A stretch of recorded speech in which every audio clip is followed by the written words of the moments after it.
Ok guys, bari mu ga yadda za mu sa OCO order a kan PP. Na riga da na sai PP yanzu yau 8 September 2025. So za mu zo nan trade, ok clicking trade nan wurin kasan buy da sell din nan wurin. Za ku ga na riga da na sai PP, so yanzu zan sa order ne. In ya kai min wani target ɗin da nake so in ya kai sai ya siyar min. In kuma zai so ƙasa ne sai tsaya ba zai mun asara sosai ba. So abu na farko zamu sa limit price ɗin. Ina ne nake so idan ya kai ya siyar min 0.00011.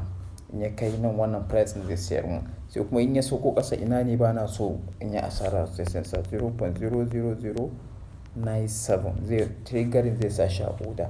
Sai kuma order price ɗin zai sa 0.00096. So nan wurin tsakanin trigger price da order price ɗin sai akwai ɗan bambanci, wancan ya zama yana sama wannan kuma ya zama yana ɗan ƙasa da shi kaɗan.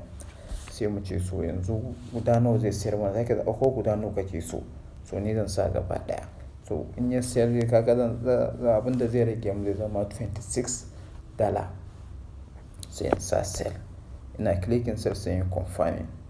So in kuka zo ƙasa nan za ku ga order, kun ga order ɗin yayi abun nan. So abin da ake yi kenan, haka ake sa OCO order. Shi yana zuwa ne wanda ya riga wani zuwa. In take profit ne ya riga zuwa ko kuma stop loss.